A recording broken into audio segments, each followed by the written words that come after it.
Good morning, family. It's day two.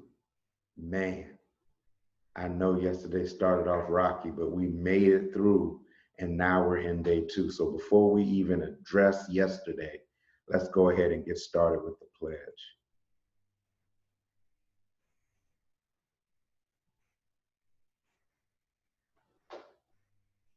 Repeat after me. I am smart.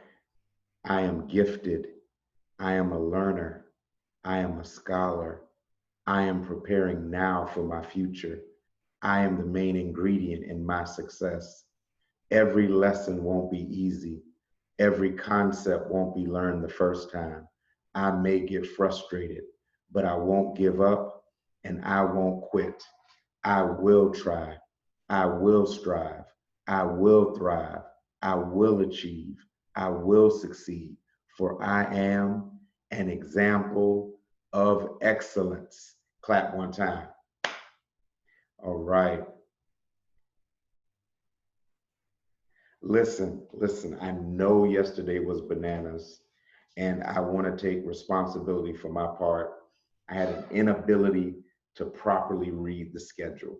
And here's the other thing, we had so many people in so many different Google Classrooms. So, what do we do?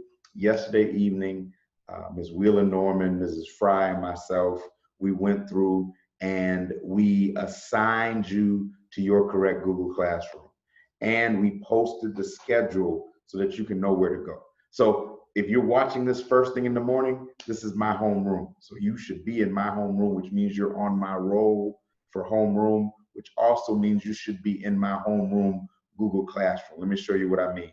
So let's go Google Classroom for a minute. All right, so we're gonna go to Google Classroom. You should be in the Bradford Brainiacs Blue 62 homeroom if you're in my homeroom class. Now, here is the stream, and on the stream, you see the announcement. So look at what we did. Here is the daily rotation schedule. Look at what it says. You start with your homeroom class, then you travel to the right. So if you're in Mr. Bradford's homeroom, which is where you are right now, first thing in the morning, then your next class is going to be Miss Fry's class.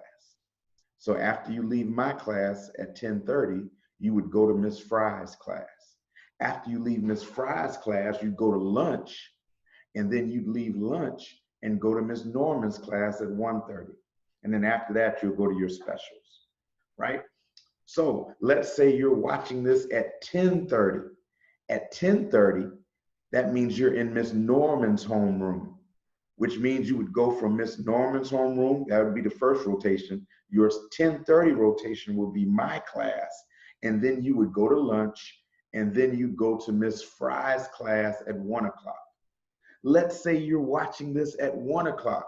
That means you're in Miss Fry's homeroom, which means you started off the morning in Miss Fry's room. You then went to your second rotation at 10:30 to Miss Norman's room, and then you ended your rotation with me at 1 o'clock in my room, and you're getting ready for specials, right? So that's how it worked. What I should have put was specials at the end, but I was just really making sure that you had your right math class. Now, let me tell you what we also did. We also went through and added people. So all of my students, for the most part, are in this class. They've all been added. They've all been added. If by chance you're in Miss Norman's class, which is my second class, I've added the people. They just haven't accepted the invitation yet, but they're in here. You're in here. So if you're in my 10:30 class, meaning you went to Miss Norman for homeroom and now you're in my class, you got to accept my invitation to the classroom. And you want to know how you know it's mine? Because it says second rotation, Miss Norman's class. Then if you're in Miss Fry's class, which means you're in her homeroom, but you're in my third rotation, then you've been added. You just have to accept the invitation. You have to accept the invitation. All right. Now, the other piece you need to know about is classwork.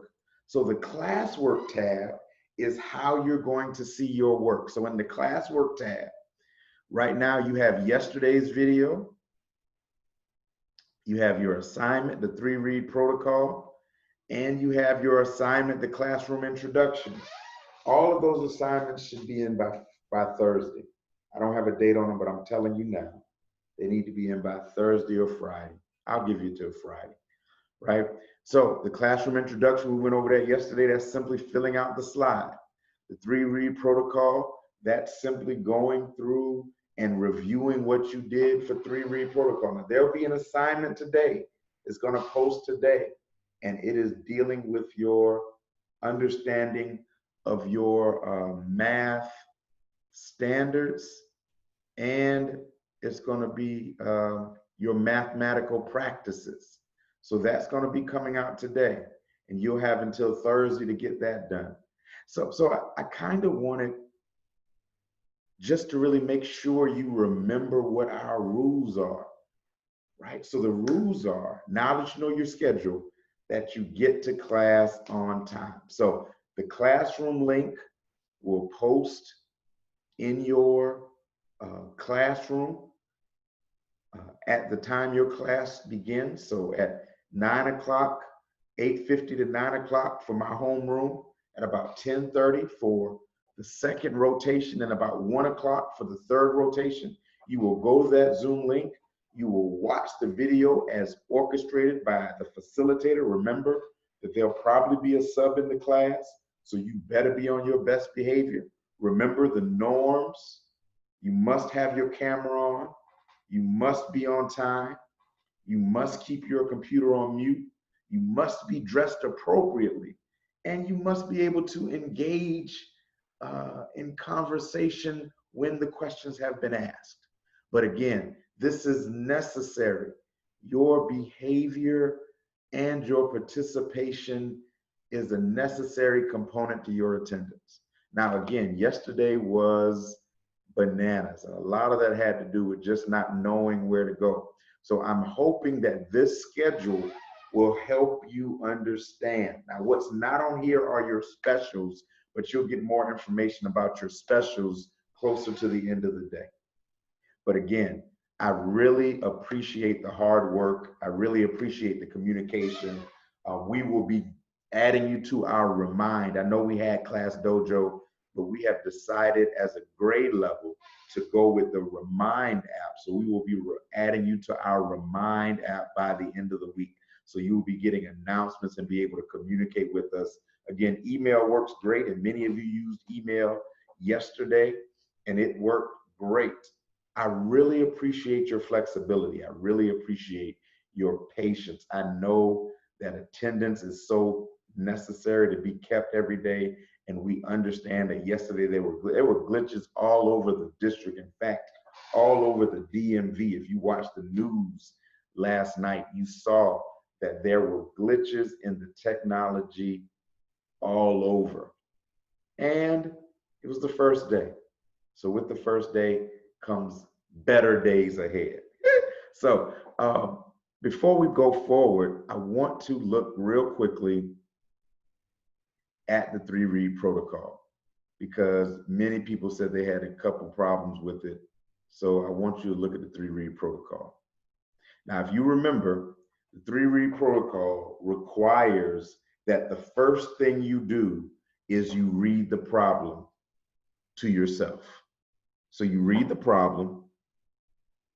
And then in the first read, what you do is you write a summary of what the problem states, what the situation tells you. Remember, this problem is called a situation. So what is this situation about? Give me the main idea of this situation. Write that here. Then you read it again. When you read it the second time, you can read it out loud. When you read it the second time, what you're looking for are the quantities. What are quantities? They're numeric values, numbers. Do you see any numbers?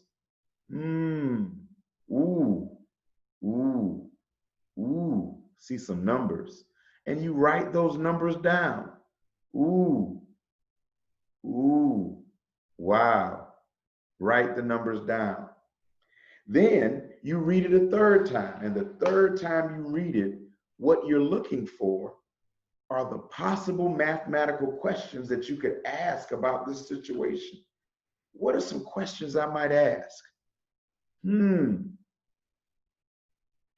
Questions begin with what, how, why, but mathematical questions often deal with the quantities that we looked at in the second read. So how many, how much, how long? Those are mathematical question beginnings, and I encourage you to jot a couple down.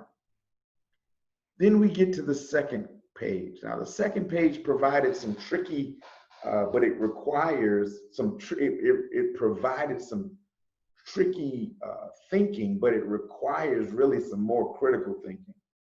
So it says, what's the smallest number, that's number one, of each supply you will need in order to make the kits and not have supplies left over?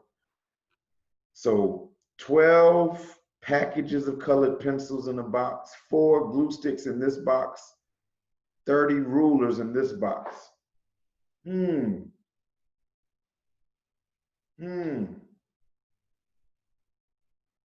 So it says, what's the smallest? What's another word for smallest? Least supply you need in order to make the kits and have no supplies left over. So you're looking for the least. They have to be the same. Another word for same is common. And since they're not the same number, you're looking for the least common denominator? No, that would be simplified multiple. Wow. So you're looking for the least common multiple, which means what number can all these values,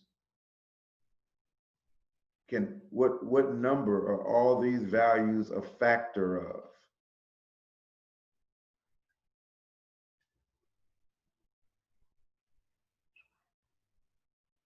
So you're going to find multiples of these numbers so that all of them become a factor of that one number, and it's the smallest number that is the same number that all of them can be multiples of. And then once you find that number, then you go to number 2, how many packaged rulers, colored pencils, and glue sticks will you need in order to make the kits? So once you find that number, that least common number, then figure out how many packages you're going to be able to make out of that and explain the process you used. How many packaged rulers, colored pencils, and glue sticks will you need in order to make the kits? All right. So you don't want to have any supplies left over. No supplies left over. All right, think about it, use your critical thinking, draw it out. We like to draw pictures, illustrate it, explain your thought process. You can use diagrams, you can use pictures, you can use numbers, but we need to see some work. Now, I know it's difficult on a sheet like this, so what you may want to do is print the PDF, write on it, take a picture and upload it. You can always upload a PDF. You would just go back to the classroom, and when you submit the work, you would just upload the PDF or write it out in words. But you want to make sure you're able to explain it. Explain your thinking. I want to hear your thinking. I want to read your thinking on the paper. So just as a review, we want you first to know your schedule, which means you need to know whose homeroom class you're in, because your homeroom class will determine your rotation. If you're in Miss Fry's homeroom class, that means you report to her first thing in the morning at 8:50. You leave her class and then you go to Miss Norman's class, Miss Wheeler Norman's class. You leave Miss Wheeler Norman's class, you go to lunch, then you end the day after lunch, or you begin your day after lunch in my class at 1 o'clock, then you'll go to your specials. If you're by chance in Mr. Bradford's homeroom, that means you're watching this video first thing in the morning. You're going to leave my class and then you're going to go to Miss Fry's class. You're going to leave Miss Fry's class, then you're going to go to Miss Wheeler Norman's class. You're going to go to lunch in between there. And you're going to end the day in Miss Wheeler Norman's class before going to your special. And if by chance you're in Miss Wheeler Norman's class, that means you're watching this video at 10:30 tomorrow. You're then going to leave my class at 10:30. After 10:30, well, 12 o'clock, go to lunch. You're going to come back from lunch and go to Miss Fry's class. Now, again, I apologize for yesterday's mix-up. The next thing you need to make sure you do is make sure you go to your Google Classroom and accept my invitation to your appropriate class based on your homeroom, which means if you're in my class, most of my students have accepted. But if you're in Miss Fry's homeroom, then you need to make sure you accept my invitation. A lot of people haven't accepted it yet. Make sure you accept it. Right? If you're in Miss Wheeler Norman's class, make sure you accept my invitation so that you can get all of this information. Again, I appreciate your flexibility. Let your parents know or let them watch this so they can get the same information you're getting. Again, we're going to add you to the remind for each of the homeroom classes so you can be kept abreast of all announcements and all upcoming events. We thank you for your flexibility. We thank you for your determination and your patience. This is new for everybody. I was reminded of this yesterday before I closed. I was reminded of this thought, that this is not just a Maryland incident or a DMV incident. This is a worldwide incident. My daughter's in school in South Carolina, and she had a very difficult time in her classes on yesterday because they too started on yesterday. And it was just amazing the number of challenges that came about. She's in the 6th grade. Well, she's in the 7th grade this year. So it was a little transition. But again, it's going on everywhere. But we are doing well. We made it through yesterday. We're going to make it through today, and we're expecting it to get better every day. Thank you for your patience, and thank you for being the Bradford Brainiacs that you are. You have an amazing day. I'll see you tomorrow.